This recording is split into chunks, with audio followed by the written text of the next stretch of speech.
notre Biver. Super. Avec Elisabeth Gianada.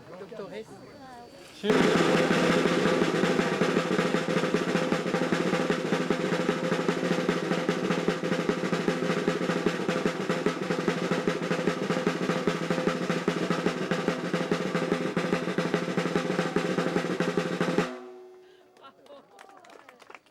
Oui, ce matin en me levant, la première chose que j'ai fait, après ma prière du matin, disons, j'ai arraché la feuille du calendrier, comme chaque jour.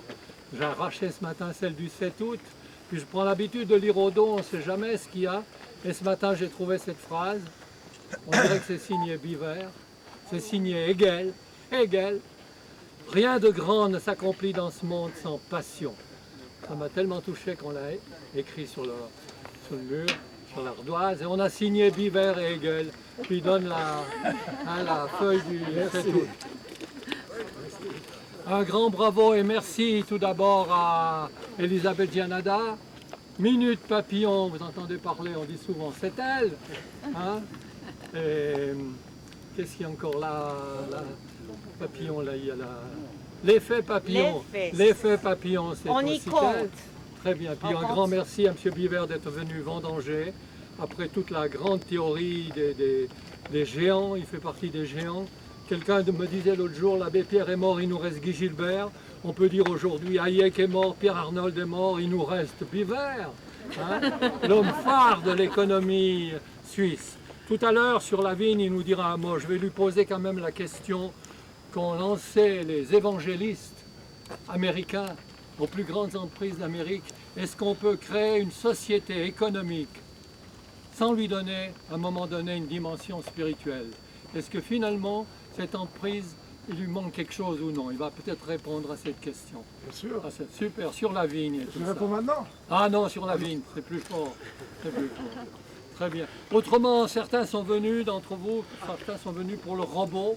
Mais oui, on avait une idée géniale avec Elisabeth, Picard, Biver, tout était prêt. Je ne sais pas si Cyril n'est pas là, non? L'ingénieur, non? Il viendra une autre fois. Tout était prêt. Une voix devait partir du ciel en disant, messieurs les hommes, croisez les bras, croisez les bras. Vous n'avez plus rien à faire. C'est moi le maître de l'univers. Et à ce moment-là, de la tour décolle un robot.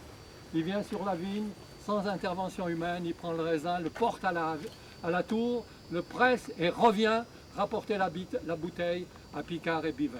On a fait un essai dans le Chablais et le machin s'est craché. Il y a un communiqué de presse si jamais vous voulez l'avoir. Heureusement, il n'y avait personne dessous, il y avait l'autoroute, des maisons. Si on avait fait ici, ça aurait été dangereux. Enfin, il est presque prêt, c'est une erreur de programme. Peut-être que M. Biver pourra nous expliquer c'est qu'une erreur de programme.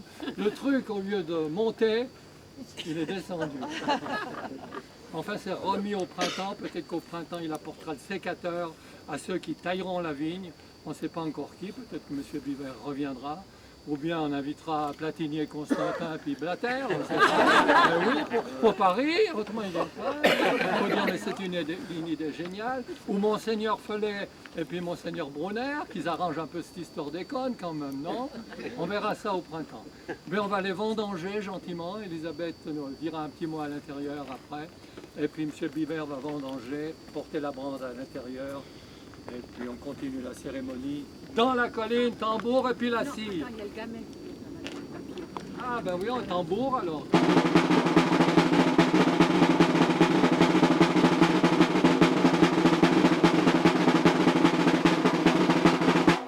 Bravo, bravo. C'est le meilleur des discours, hein. C'est le meilleur des discours, bravo. Comment est-ce qu'il s'appelle déjà? Imanol. Imanol, je devais me souvenir, oui, bravo. Eh bien, on va aller à la vigne avec lui, il va nous aider à vendanger aussi. Très très bien.